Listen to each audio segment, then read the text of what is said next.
It's so incredible to be back in San Diego. It's been 6 years since I've been here. I originally moved here. My grandmother actually lived here before she died, and this is the reason why I actually moved to San Diego. Initially, was to be close to her.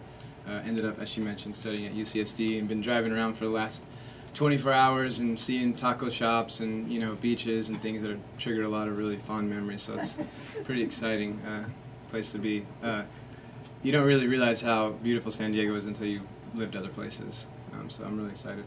But first off, wondering how many people have been to Central America?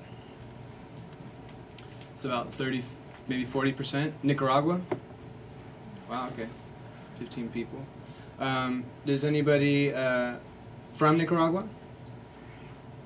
Not one person? Okay. Well, I'm going to just move pretty quickly. We don't have a lot of time. I'm going to have some slides here just to kind of give some visuals of the scenes and that accompany the story. And then afterwards we'll have some time for some question and answer and dedicate some books. In late November of 2006, I received 2 phone calls that changed the course of my life forever.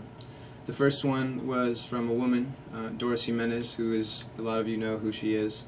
And she told me that in a very eerie kind of voice, she told me that we couldn't have any contact with each other anymore, that we couldn't talk to each other. And it haunted me. I didn't understand really why, and I didn't really ask a lot of questions. The next day, that next afternoon, I received a second phone call, and the person on the other end of the phone told me that Doris had been found dead in her store. 2 days later, I found myself handcuffed in the back of a car, rushed through a sugarcane field to a small police jail, and I was wrongfully accused of the murder. Now, that was almost 4 years ago, and even to this day there are many people really trying to put the pieces together of what happened, not only to Doris, but also how I ended up being accused of this crime. And so that's the story I'm here to tell today.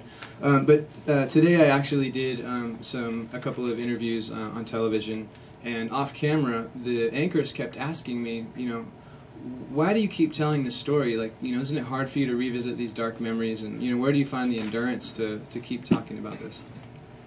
And I think it's important, and I just want to address that. And there's a couple of specific reasons. The first one is that Doris's killers are still free. This is again about an act of violence against a woman that was never properly investigated. The authorities in Nicaragua know who did this, and this is the least I can do for her, and I'm not going to let her be forgotten.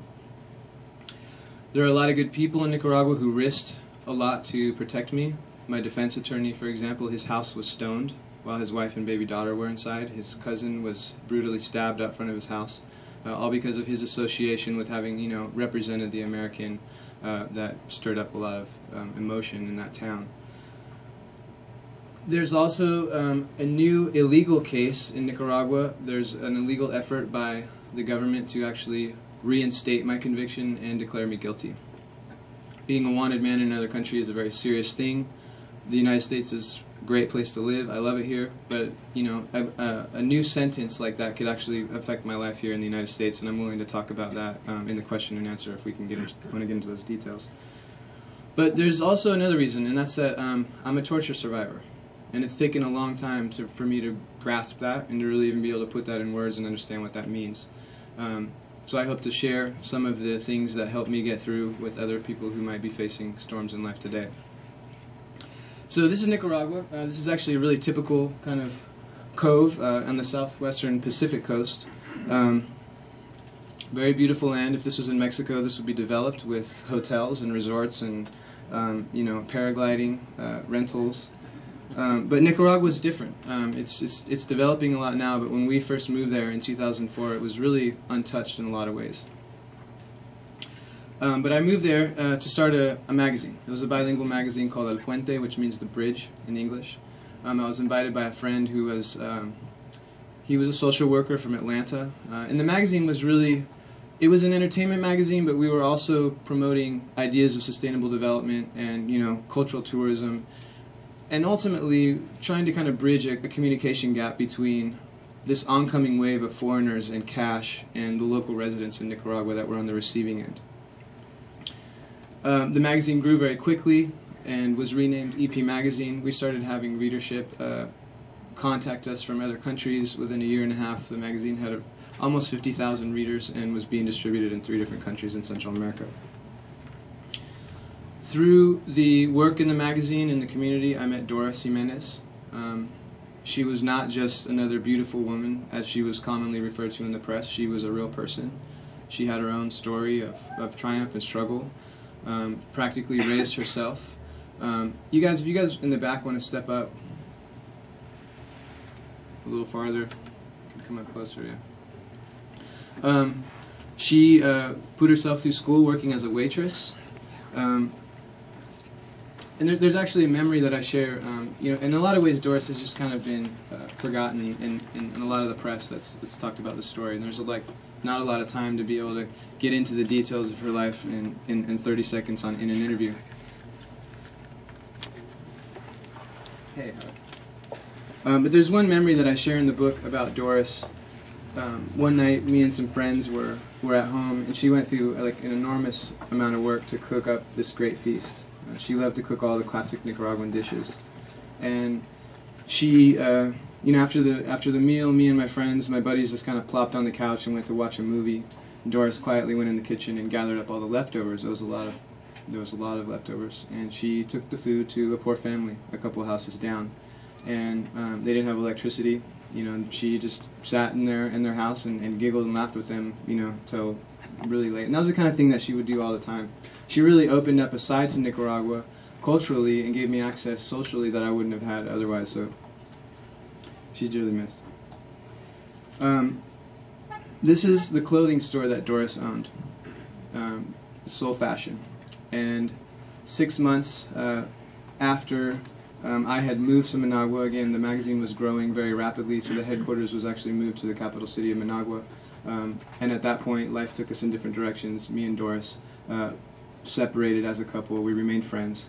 But 6 months after that happened, I received a phone call, the call that I referred to in the intro there, informing me that Doris had been found dead. And actually what I was told was that Doris had hung herself. That was what the first information was that we received. I got in a car and drove to San Juan del Sur. It was a 2-hour drive. On the way, I stopped and picked up Doris's father along the way. We held hands in the car and, asked each other, how could this have happened? Why, there's no way Doris would have killed herself. It didn't make any sense. When we arrived at the crime scene, the police pulled me and him aside, and that's when they informed us that actually they were investigating a murder. 2 days after, and just moments after the funeral, I was detained by the police. They told me that I was being taken to do an interview with a local police detective. I wasn't read any rights. I wasn't told that I was being arrested. They put me in the back of a pickup truck and very slowly drove the truck through the middle of the town. There were several ways out of the town, but they went out of their way to drive right through the main street of the town, very slowly, as if to kind of show the townspeople, that we have our man. There were 3 other men that were also formally accused, and this is another fact that's commonly overlooked. The state said that 4 men killed Doris. It was almost as if they just kind of grabbed a pool of people, and then they were going to figure out who was going to be charged later. On the left, you have Armando Llanes. He's actually an American citizen of Nicaraguan ethnicity. In the middle, you have Julio, and on the right, you have Nelson Danglas. And Julio and Nelson were actually locals from San Juan del Sur that had previous police records and actually had been arrested before for violence against women. But I spent over 80 days in police jails. I was also kept in an underground interrogation center where I was tortured. Again, I can go into the details of that in the Q&A if you want to talk about it. But this was a crucial time that the police used to really maneuver and kind of elaborate this very complex setup. And I want to give you some examples of that. This is a photograph, a police photograph, that was taken in the medical examiner's office. You can't really, oh, you actually can see good. You can see these linear lines on my shoulder. Well, the forensic inspector claimed that those were wounds, injuries that were created by fingernails. So the prosecution used this, claiming that this was proof that Doris had, in defense, scraped my shoulder when I was attacking her. We challenged it. In fact, these are lines that were caused by me carrying Doris's coffin out of the church. They're bruises. They're not abrasions. We challenged the prosecution's claim in court, And what happened was actually pretty outrageous. The press attacked the police and said it was the police's responsibility to have taken biological samples from under Doris's fingernails.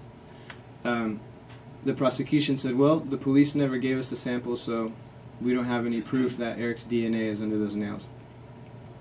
The police said, well, actually, we did take samples, and we actually offered you the results of the samples. And so the police and the prosecution kind of had this back and forth in the press where they were pointing fingers at each other.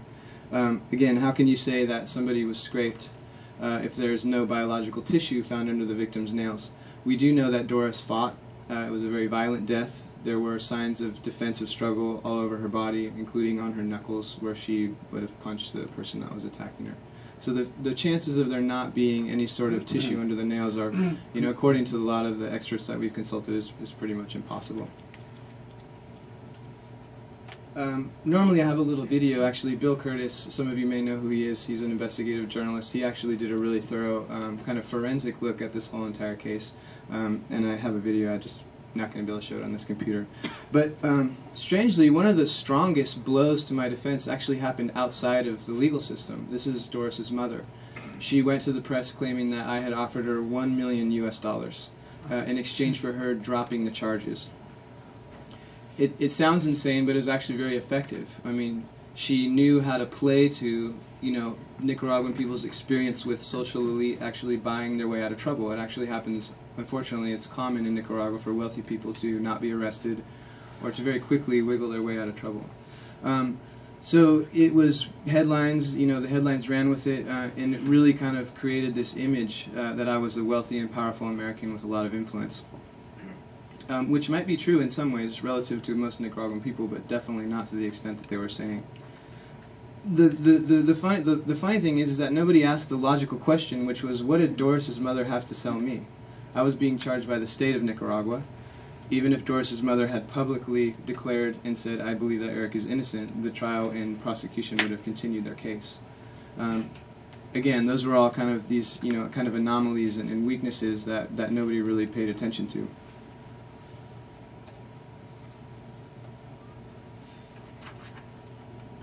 By the time the trial happened, there had been so much press and so many charged emotions and comments made. I'd been attacked. Me and somebody from the U.S. Embassy were attacked by a mob of people. It got very tense. The town where the trial was going to happen, Rivas, was like a powder keg. The U.S. Embassy advised American citizens to not even go anywhere near that region of Nicaragua during the trial. The police cordoned off several city blocks in the Rivas town. Store owners shuttered their businesses. And according to local press that day, it was the most security that any Nicaraguan trial had ever received. So by the time the trial happened, there was a lot of pressure on the judge, and there was a lot of fear, not only by my defense witnesses who were coming to testify, they had to come with private security, but even the judge herself was really scared. I want to read a real quick section from the book. The trial was full of false testimony, there was fabricated evidence, and some very bizarre anomalies. I'm just going to read a real quick excerpt. And this is a man that's on the witness stand. He was actually a witness for the state. His name was Jose, and he lived in the house next to Doris's store. And he was on record saying that around the time of the murder he heard a lot of banging, that he had heard some cries for help, but that he hadn't done anything. So this is Jose on the witness stand. It's a very short 2 paragraphs. Jose Herrera told the press that he was haunted by Doris because he had not saved her and that he had to seek help from a mental health professional. That alone made me wonder if he knew more than he was letting on. But his uncertain manner on the witness stand strengthened my suspicions. Moments later, his testimony took a shocking and dramatic detour. He seemed to switch gears in the middle of a sentence. His voice grew weak and shaky, and tears welled up in his eyes. He turned his gaze directly at Rosita and spoke through his sobs. Rosita was the nickname of the young man that was in the middle, the picture of the other defendants. I know you can talk, Herrera began. You can talk because San Juan knows you're a good person, and I know you know what happened. You have to tell the judge because my mom is suffering, my daughters are suffering. Herrera's quivering voice trailed off, and suddenly there was only stunned silence in the courtroom. I know that everyone was thinking what I was thinking. How could he say, I know you know, unless he was there and he saw something and he knew too? A flicker of hope sprang up in me. Maybe the truth was about to come bubbling out of this man. For a few moments, it was as if nobody knew what to do. The prosecutor didn't dare proceed with his questioning for fear that the dam would break and Herrera would sink their case. Finally, Judge Turuño broke the tension. Bien, she said, pass him some water. So, there's actually a feature that we created in the book which is called an exhibit hall. Again, a lot of people still have a lot of questions. So what I did is I peppered the text with a code that tells the reader that there's actually a piece of multimedia on a website. So in the middle of this paragraph where you hear the description of what he said, there's a little EX28, and that means you can go to the website, type in the code, and you can actually listen to an audio file of what I just described. Actually, the whole entire trial is on the website. For people who don't have to take my word for it, they can go listen to it themselves. But nobody's even ever questioned this man ever since.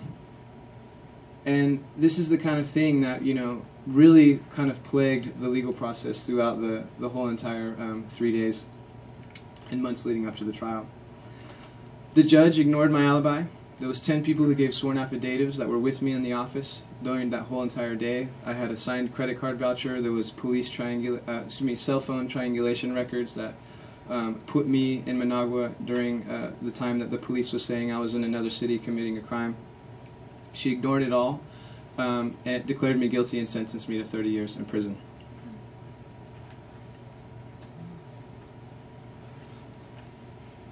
As far as the others, Armando Llanes, he's actually the son of a very wealthy and influential family in Nicaragua. Based off the information we have, one single phone call was made by one of his family members to the District Attorney General of Nicaragua. They were actually old business partners, and Armando was protected since day one.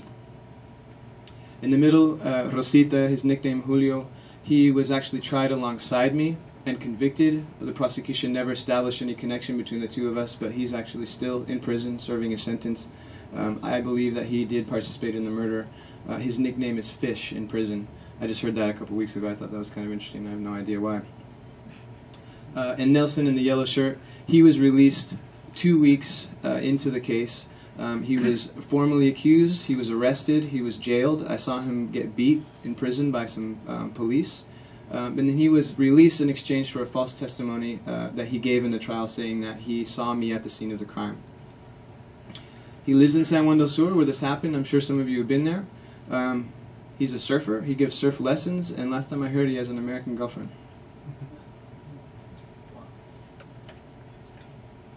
I have to mention this man. This is Daniel Ortega. For those of you who don't know, Ortega was the leader of Nicaragua in the communist era in the 80s. The reason why he's relevant to this story is because my conviction really was the first in a series of diplomatic gestures that confirmed that he still had similar tendencies that he, as he did in the 80s. The case grew extremely political to the point where there were several days where there wasn't a lot of communication happening between both governments. I'll never forget the first time the consul general visited me in jail, and he very openly, without hesitation, referred to me as a political prisoner. He reminded me that, only Cuba and Nicaragua were, they were the only two countries that were successful in terms of consolidating a communist administration. And he just said, Eric, this is a serious situation. You're in a lot of trouble. We're going to be here and be able to support you, but this is definitely political. Again, my conviction really confirmed that there were much larger forces involved and the evidence really wasn't relevant.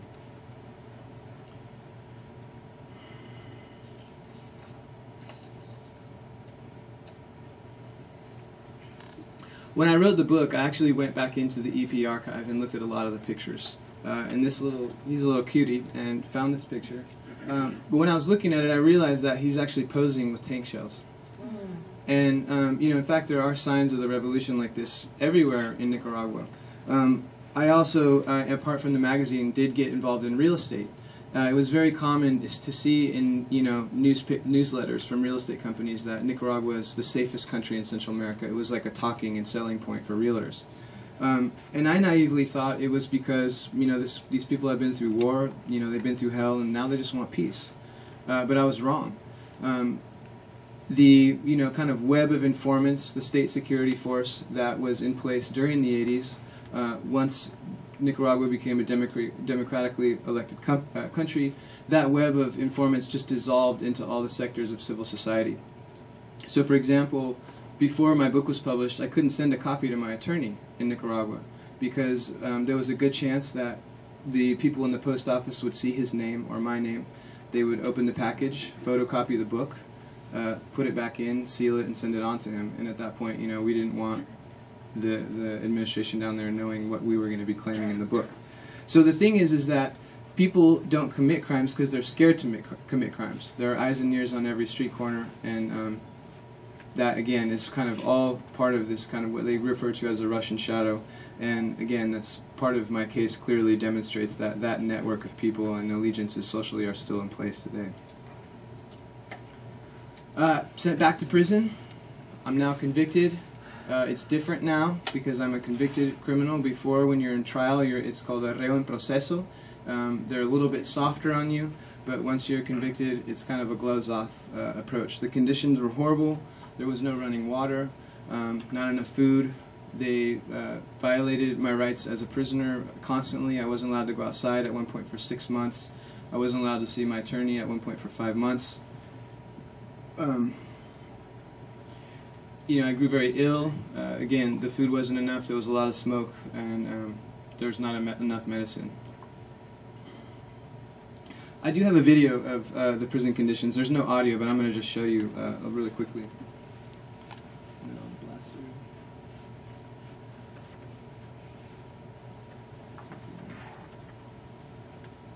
So it's different. I mean, there isn't kind of a spirit of rehabilitation in the prisons down there like, a lot of prisons and facilities in the U.S. strive for. This is not the gallery that I was in. I was across the hall, but it was just exactly the same. This is really the only time I would come out of the cell would be to stand in line to get the prison food. They call it la chupeta, which is kind of just means like the slop. Usually rice water, some black beans, a corn tortilla, sometimes a white bun, some coffee. But you can see there's no uniforms, which is also something that's very shocking when you come into a foreign prison. We're used to seeing prisoners in prison-issued garments.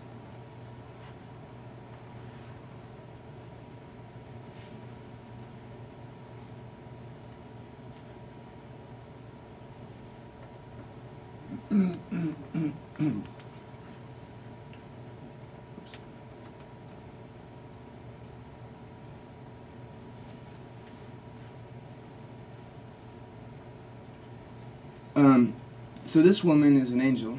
She is very courageous, resilient, smart, beautiful. This is my mother. She and my friends fought tirelessly for over a year to bring about my release. They really used some unique strategies. And one of them, there were many, but one I'll just mention quickly is the internet. When I was arrested, a lot of my friends and friends of my family started calling and emailing, and it just got overwhelming for my family to handle the amount of correspondence. So they came up with a simple solution of setting up a website. They did it right in my mother's kitchen, friendsoferichvolz.com, very simple idea. It wasn't in any way with the purpose of calling people to action or organizing supporters. It was just to offer updates so people knew what was going on. But very quickly they started getting letters from people giving them ideas on how to organize a support network, and it grew.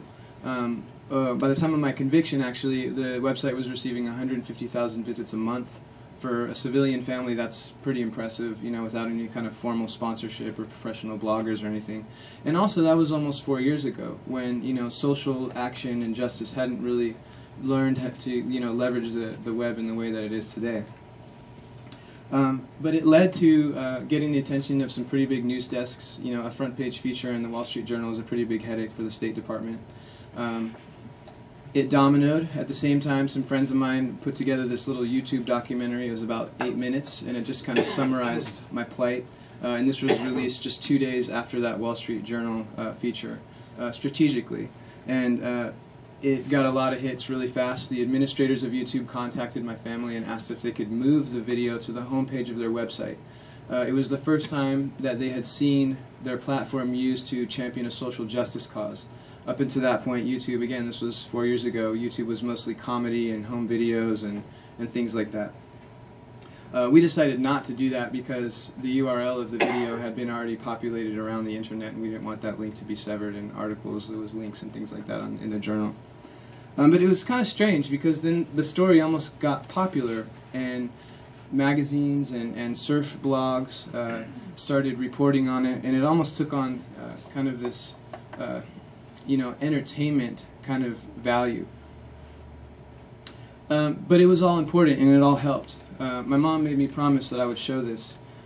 This is the Vice President of Nicaragua making reference to how my family was using technology and how essentially it was, forcing the government to pay attention. And she's very proud of that. But no, I mean, that's very symbolic. I mean, here you have a head of state, acknowledging that technology used by a civilian family was, in fact, nudging them.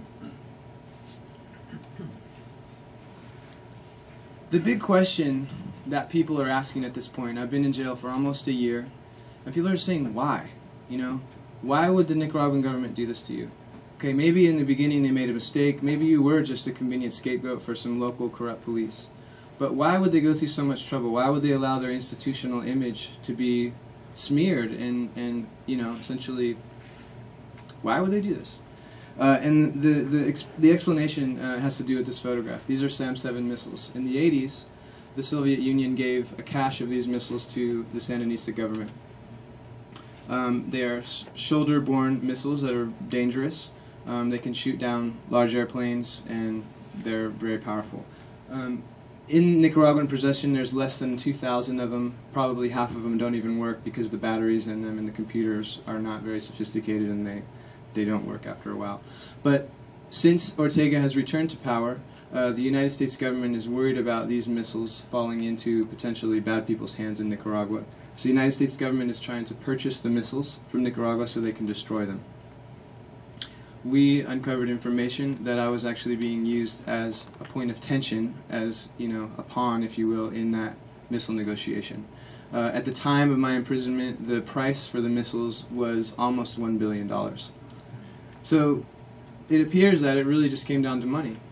Why would they do this? Why would they go through so much trouble? Well, it was worth more than, it was worth a lot of money. That was something that we didn't, talk about very much in the press, and actually not at all in any mainstream press. We had to always give the judicial system in Nicaragua a way out. We were very outspoken against the police, against the prosecution, but we never could in any way denounce the Nicaraguan judicial because we had an appeal pending, and we wanted them to have a way to save face. This is 2 weeks ago. The United States government releases their terrorism report every year, and they actually are citing that the judicial system is potentially vulnerable to terrorist groups.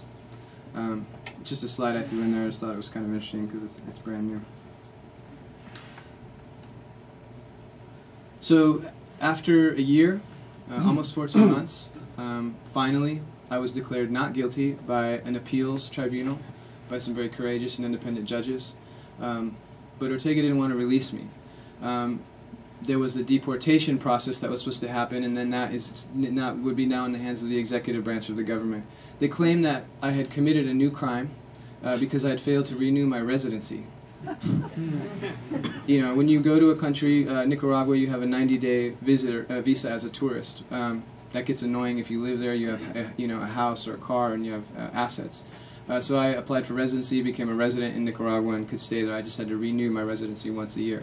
But again, it wasn't like I could go and stand in line at the immigration registry because I was incarcerated. So they didn't release me. They held me for a week. A couple of things happened that brought about the end game. 3.5 hours later, Condoleezza Rice was on international television demanding my release. About 25 very high-powered phone calls went out to counterparts in government, and 12 hours later I was on an airplane leaving Nicaraguan airspace. So that's a really fast summary. Well, I don't want to get to that yet. That's a really fast summary of what happened. And what's happened since? There's a couple of things. The first is that CBS just announced that the next season of Survivor is being filmed in San Juan del Sur, right where this happened. Right on the doorstep of where this happened. And the only reason, I probably wouldn't even mention it, but I started getting letters from people who were familiar with my story. And they were asking what I thought about it. A lot of them shared conflicted feelings about it. And then I was shocked when, about 3 weeks later, I actually received an email directly from the host of the show, Jeff Probst. Brilliant guy. He's the executive producer. And he, in his email, very directly just asked me how much exposure my story had received, what kind of press the book had lined up, and who owned the life rights to the story. It was pretty clear that, well, I responded to him honestly and politely. Can you believe he didn't write back? He didn't write back. So it was clear, it was kind of just a phishing email to see what my position was going to be on this, because they had, identified it as potentially a can of worms for, this image of Nicaragua that they're about to bring into, 40 million television sets every week for the entire fall season. There are new mothers also fighting for their kids. This is a photograph I took in New York City a couple weeks ago. These are the 3 mothers of the Americans who are currently detained in Iran. It's been a story in the news. There's been a lot of mixed reports. Contrary to what a lot of people would like to believe, they were actually kidnapped at gunpoint from Iraq and taken into Iran. The man that kidnapped them has actually since been charged and imprisoned for completely separate matter. His charge is smuggling and trafficking, and he's actually facing a death sentence. They haven't been tried, they haven't been accused of anything, they haven't been allowed to see an attorney, and it's a case that people should be aware of. You can go to their website, freethehikers.org, to learn about how you can help out. So, in closing, I think for a lot of Americans, kind of the realities of terror and injustice and oppression are really kept far from our doorstep. We hear about these stories, we see them on TV, when we're at home on the couch, we hear about it on the radio, when we're in our car on the way to work. We know they're true, but it just doesn't seem real. But they are real, and this could happen to anybody. I mean, I could have been your son, or your brother, I'm not the first or the last that this has happened or will happen to, and my story is certainly not more or less important than anyone else's. But I really walked away with kind of a new appreciation for what's important. The success, the magazine, the house, the clothing, the surfboards, like, that's not going with us where we're going, and it was stripped away in a second. Really, true wealth really lies in the love and what we share with our friends and family. No handcuffs, no prison cell, no amount of slander can ever take that away from you, so you can never take that for granted. And I do believe that there is good news about injustice. Now that I'm released and I've been able to follow some of these other cases, they're always ugly in the details. But in the end, they always seem to kind of come back around, and there's kind of this redemptive side, where people are coming together. There's a lot of people actually here tonight who knew me in Nicaragua, who personally knew Doris. David, who's sitting here, actually was able to visit me in prison, and he has his own story and book to write. Him and Luna had a pretty amazing experience down there as well. So thank you so much. Sorry this was so fast. I really, just blew through all this. I'll answer any questions you want, ask whatever you want. Don't be shy, and thank you so much.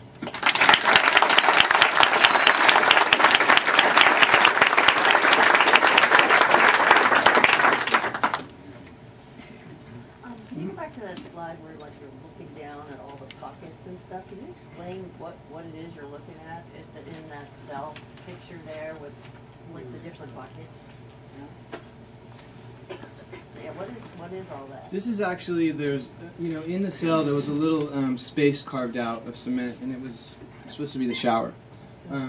But there was no place to keep buckets. So again, there was no running water. We were on the second floor of what they call the galeria. It was kind of like a prison wing. So water, you had to fill these 5-gallon buckets, carry them upstairs, and then to your cell.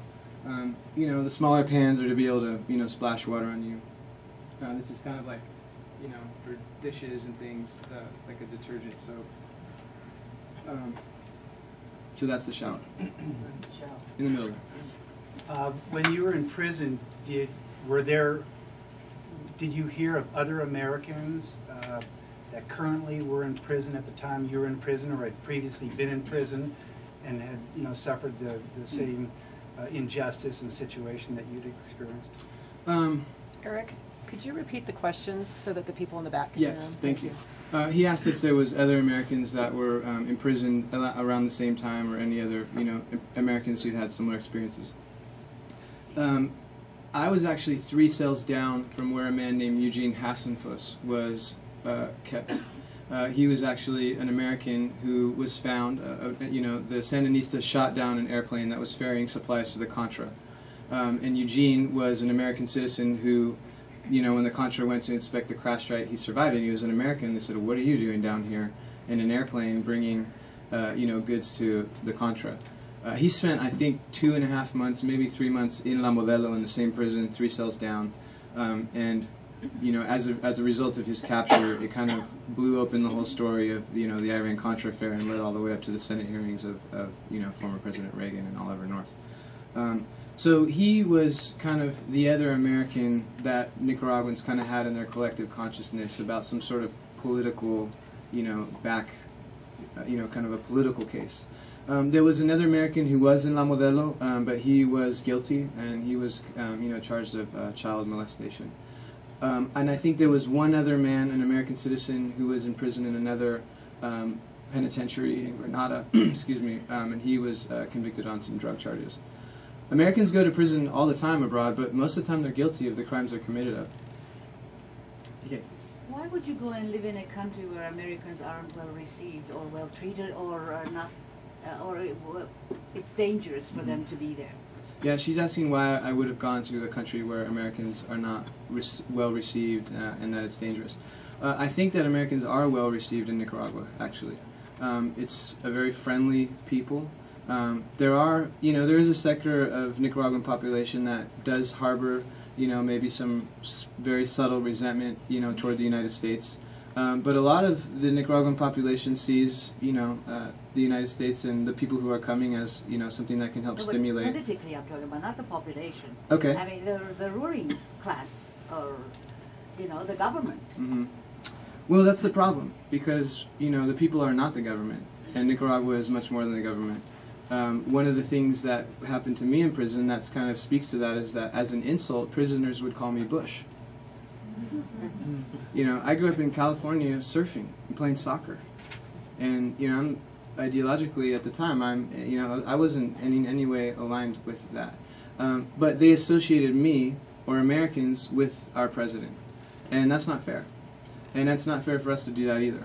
So when I moved to Nicaragua in 2004, it was a different president. It had been 15 years. There had been 3 presidents who all had fairly civil and friendly relationships with the United States government. It was a surprise to a lot of people that the Sandinistas actually were reelected, and there's a very, kind of complicated story behind how that happened. So when I moved there, it was a stable investment horizon. There were obviously problems, and corruption was still probably the biggest thing, obstacle to development in Nicaragua. But there wasn't an anti-American leader in power. He was, after 16 years of campaigning, re-elected president just 2 weeks before Doris's murder and my arrest. Over there on the edge. You showed the slide of the mother. Yeah. So, and you picked up the father you had mentioned when you went. So, could you just describe the relationship? Sure. How it was, or did it change? Because obviously the mother went in a certain direction. Mm-hmm. Yeah, his question is about my relationship with Doris's father and her mother. They were divorced when Doris, I think, was probably an early teenager. She had a good relationship with her father. She probably saw him maybe twice, 2 or 3 times a month. He lived just 20 minutes away. I was friends with him. We had lunch together on occasion. There was a mutual respect for each other. Doris's mother, on the other hand, was never around. When, in the 1.5 years that I knew Doris, the only time that she was ever mentioned, actually, was once when I found Doris crying on her birthday. And I asked why, and she said because her mother hadn't, taken the time to pick up the phone or write. Doris was actually kind of raised by her aunt. And it was strange because, you know, the crime happened, Doris was dead, and then all of a sudden her mother was front and center, you know, rattling her fist. And I don't want to, you know, make any assumptions. I'm sure it hurt. But part of it did feel a little bit dishonest, you know, and it felt like her mother was kind of taking advantage of the situation, which she did. We have information that she was paid $50,000 to turn public opinion against me. Yeah. And the father, did he support you throughout? The father, I only saw him once after my arrest. It was in the first hearing, and the police brought me into the courtroom, and he was standing kind of near the entrance, and he didn't really know how to act. I could tell that he was confused. I didn't blame him. That was the last time I saw him. He never once made any public comment against me in the press in Nicaragua. So I would like to believe it's because he quietly, you know, supported me and believed I was innocent. But however, it wasn't worth, you know, publicly supporting me, considering how dangerous things had gotten. And somebody just asked me if I think that those people have read the book, and it would be so fascinating to find that out. I mean, when the book was announced, it was headlines in Nicaragua for a couple days, and the first person that, you know, grabbed the microphone was Doris's mother, and, you know, she went on and on about how the book was surely going to reveal some sort of a contradiction in the story. So I wonder if she's read the book. Yes, you, sir. Was the torture used to wring a confession from you, or for their amusement, or their antagonism toward Americans, or all of those? I think it was a combination, and it wasn't necessarily something that was, you know, ordered from the top down. You have to, I mean, there are several levels of command. So, you know, maybe the warden was having a bad week, you know, and he took it out on me. When at Dateline from NBC did a pretty big investigative piece that aired a lot, and they came to Nicaragua, they came to the prison, they hired a local production assistant who was very pushy with the warden, and there was some subtle kind of nuances in the documentary that, you know, suggested that the Sandinistas were behind my conviction. The next day, the prison warden had me handcuffed for 2 months. Out of nowhere. I mean, I'd been in jail for 6 months. I had no, you know, misconduct. No, there was no reason. Were you in solitary? I was kept in solitary on several occasions. After the second hearing, me and the RSO, the regional security officer from the U.S. Embassy, were actually taken out in the street, and the police abandoned us, and we were attacked by a mob of people who had sticks and machetes. You know, rocks flew by my head. The RSO was attacked, assaulted, his face was cut. We, by the grace of God, escaped and barricaded ourselves into an office. We kicked through a wall. And that was kind of a changing point in the story, because now you have a member of the U.S. government who has been attacked, and the Nicaraguan police did nothing to stop it. So that really is kind of what caught the international press's attention early on, and also key members in the U.S. government. There was definitely kind of some backlash that happened. You know, the U.S. Embassy made some phone calls, and I know that some people in the Nicaraguan government got yelled at. The next day, I was sent to an underground interrogation center. It used to be a torture prison. It's called Chipotle. It was used by the Somoza regime. And I was kept in a concrete box for a week. Hi, Eric. Hey. Welcome back to San Diego. Wow. My question is, well, it's two-part. One, I recognize you as a survivor, and I'd like to know how you survived, like how you got through the days, what you thought about, and that's the first part. The second part is, if you had a choice, would you go back? How did I survive? And if I had a choice, would I go back? Yeah. Well, look, I have great friends in Nicaragua. I invested, you know, some of the best years of my life there. It's not safe for me to go back there. It's okay that I can't go back to Nicaragua. I'm forbidden right now to enter into Nicaragua. So that's okay. What helped me survive? I mean, friends. Dan is here. This is Dan Oliver over here. Dan had a heart procedure, and 10 days later ran a marathon with a Free Eric Volz t-shirt on to raise awareness and raise money for my defense fund. He's the father of a friend of mine, and I got pictures of it. And they brought actually somebody from the U.S. Embassy brought me a picture of that and told me the story, and I can't tell you how much that lifted my spirits to know that that kind of thing was happening. Little kids were having lemonade stands. You know, somebody would say there was a car parked on the side of the road, and in spray paint it said "Free Eric Volz" on the side of the truck. So there was, you know, kind of a social connection that was maintained. I knew that people weren't going to give up, and that social connection really helped to shield me from a lot of the trauma. And still does today. Hey. Are there other countries in like South America that you would put in a similar category, like maybe Venezuela and Bolivia? I mean, like, he's asking if I would, if there are other countries in Latin America that I would put in a similar category. I mean, that's a no. You know, every country's different. The dynamic is different. There's a lot of, you know, complexities that play a role. But the one thing that makes Nicaragua different is, again, that it was a communist country. The way that the social allegiances are organized in that country are very unique. What happened to me has never happened in Costa Rica. It's never happened in Mexico. People have been wrongfully imprisoned. They've been set up by corrupt officials at a district attorney, like, you know, at a regional level. But there hasn't been an institutional kidnapping of an American citizen, you know, from the highest levels of government. So, you know, I don't want to compare Venezuela and Nicaragua, but they are friendly countries, and sometimes I wonder, you know, if it's not so much that they agree with each other as just as much they have a common, you know, adversary in the United States. How about in the very back by the door? Yeah, he asked what happened to Doris's killers. Well, the truth is that this crime was actually solved within 24 hours. This crime happened in the middle of the day, a half a block from the most congested part of San Juan del Sur. Have you ever been there? Just by chance? No?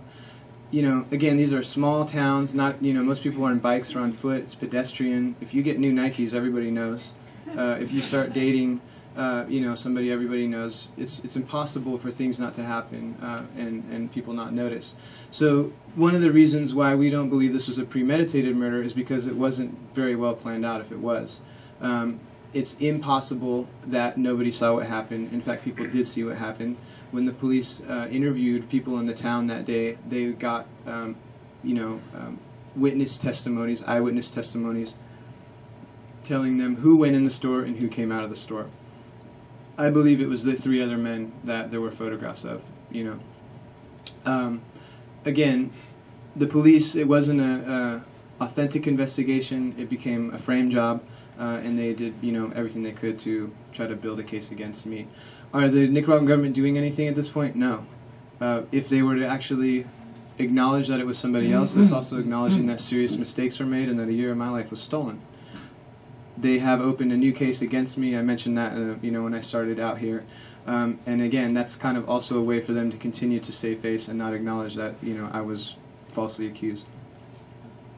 When the book came out, we actually gave copies to the consul in New York, the ambassador in the Nicaraguan embassy in Washington, D.C., along with a letter urging them to, you know, make use of the information in the book and to reopen the investigation into Doris's murder. In the glasses. At any point or points during your incarceration, Eric, did you feel like you were giving up hope that it might be 30 years? Yeah, I mean, there was several points when I thought I was going to die.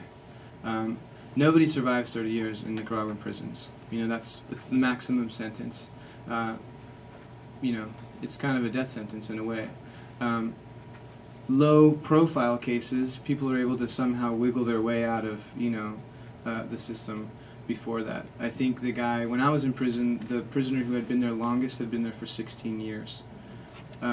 Right before I got there, a man was released after spending 21 years in prison. He was guilty.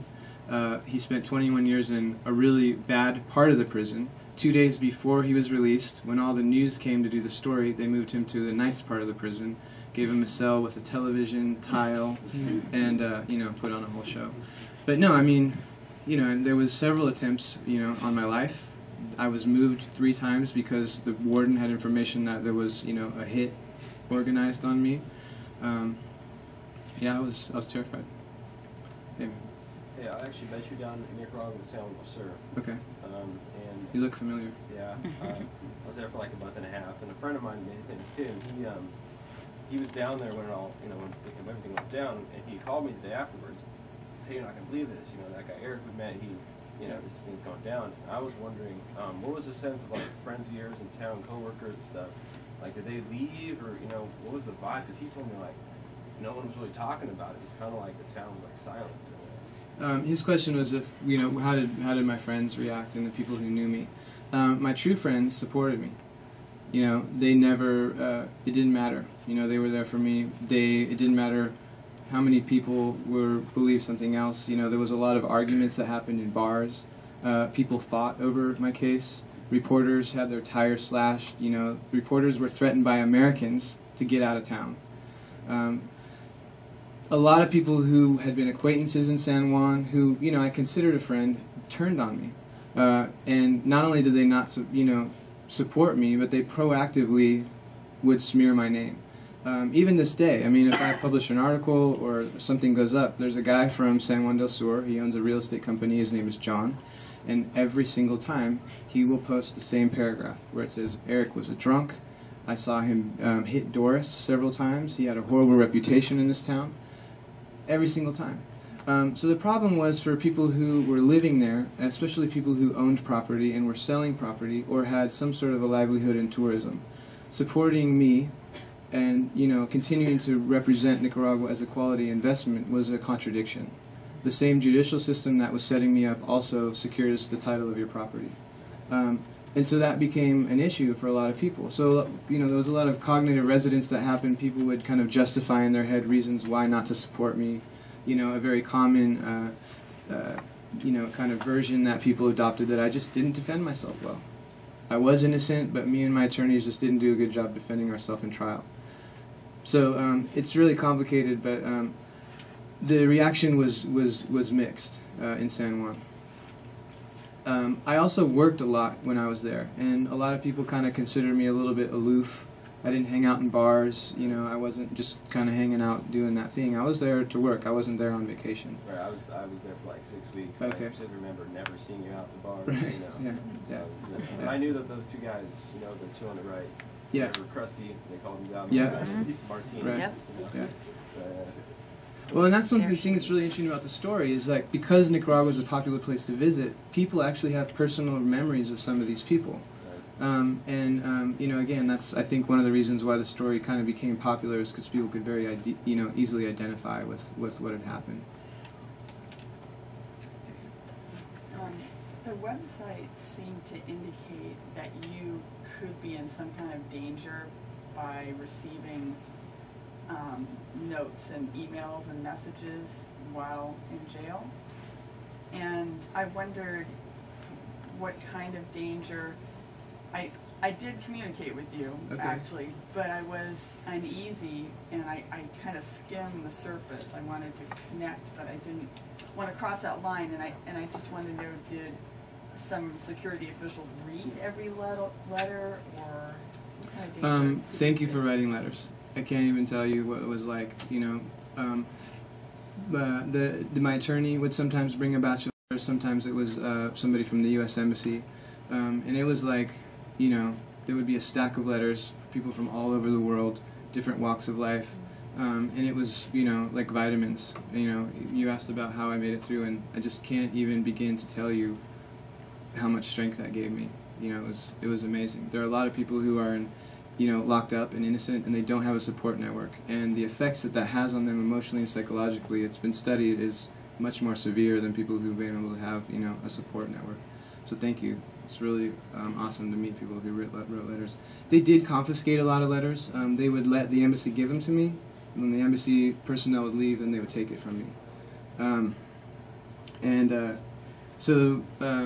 But once I got out, I was able to download all the letters and printed them out and got to read all of them. Yeah. Somebody who hasn't asked a question. You there in the white shirt. You mentioned about the call she made to you the day before she was murdered. Yeah. Why do you think she called you if you haven't seen her for about 6 months? Mm-hmm. And what did you do after this call? Did you just do nothing?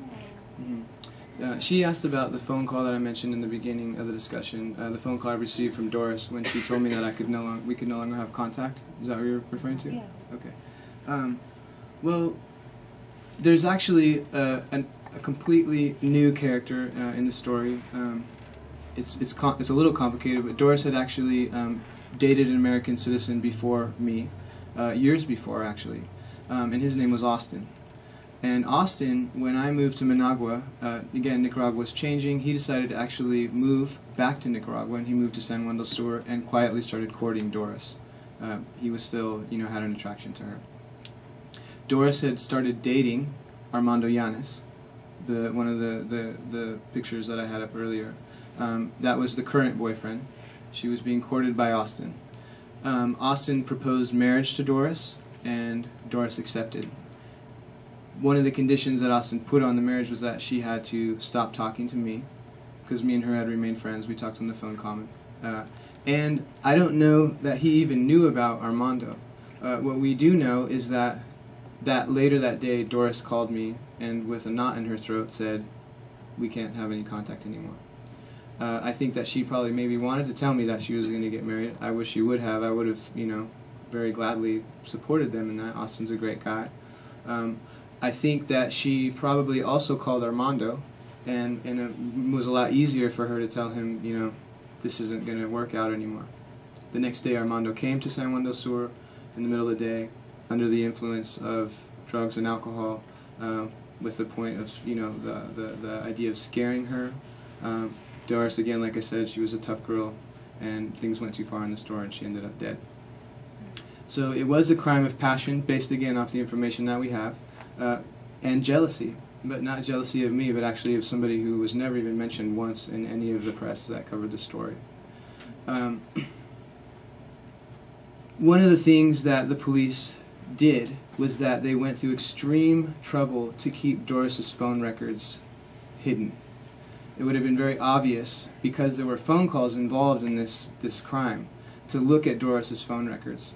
They could have, again, who knows, maybe the number of, maybe there had been 30 phone calls that she had received that night before and leading up to the crime, and maybe that phone number, led to a certain person. We tried, the embassy tried, private investigators tried to get those phone records from the cell phone company in Nicaragua, and normally that would be very easy, and you could do it, with a $10 bribe. But they had those records completely locked down. And when I got the call, I just, I didn't, it was, we were young, we had broken up, time had gone by, but still there's, how it is, she would call sometimes, you miss each other, and I didn't really know what it was, I kind of just brushed it off, or maybe she was just having a tough night, I didn't know. Okay. Do you think Armando killed her then? I believe that there's enough evidence for him to be reinvestigated, yes. And not just myself, I mean there are other people in Nicaragua, investigative journalists who are very respected, who have actually, asked for his alibi to be further investigated. Just a couple of months before the book came out, he joined the U.S. Army. He's never been interviewed by anybody, not once. Hey, in the hat. You may have hinted about this, but what was your relationship with the other prisoners? Or did you have one? Well, I mean, look, I was a hated man in Nicaraguan prison. What they saw was a white guy, with nice Nike shorts. And again, I mean, I received visits from the U.S. Embassy, once every, couple of weeks. Sometimes, there was one time when I got a visit from the embassy once a week. And so just because the guards would come and pull me out and move me down the hallway,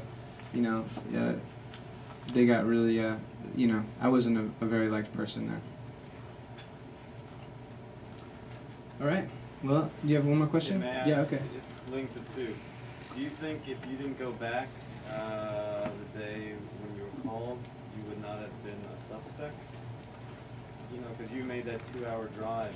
So were you presented yourself, but if you had not come that day, do you think this might have changed?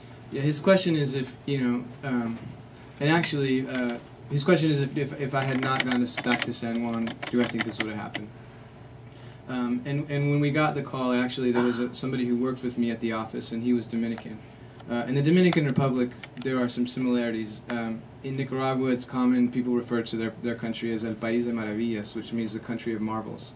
And it's kind of a term that really refers more to kind of the audacity of the institutions, not, the natural heritage of the volcanoes and the beautiful bays.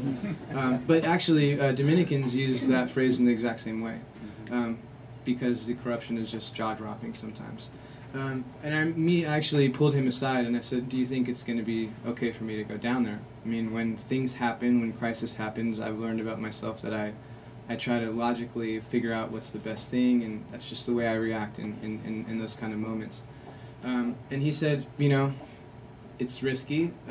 We both knew it was risky, but I wasn't going to not go down there. I didn't have anything to hide. I wanted to find out what happened. My dear friend is dead, and I wasn't going to go down there. And also, at the time, to stay in Managua, being the ex-boyfriend, a close friend, that would almost seem even more suspicious.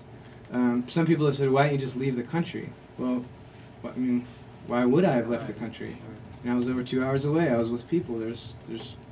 Why would I get picked up for this? So I did an interview on Univision last Sunday with Jorge Ramos. Some of you might know who he is. He's an investigative journalist, and that was one of his questions. He said, wasn't it, you weren't using good common sense by going down to that town. You were innocent, so And Austin, he was invisible during this whole...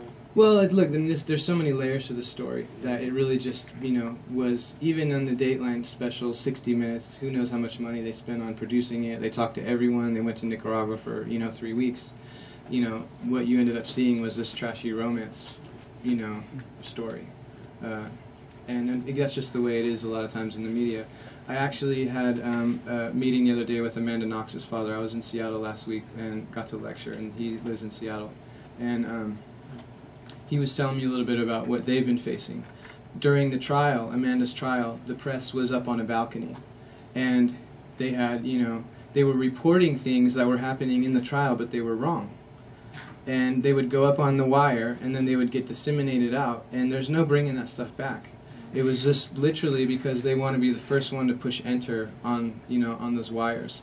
And we definitely, experienced a lot of that in my case also. Last question probably, right? Okay. You mentioned before that selling cigarettes was a big survival thing for you. How would you get the cigarettes, and how would you do business with people who pretty much didn't like you? So you read the book. How did you find out about that? I heard a past interview. Oh, okay, yeah. He's making reference to how in prison it was illegal to have cash, paper money. Thing is that everyone had cash. There was no way to survive in prison without some form of currency, and there was a multi-layered economy there.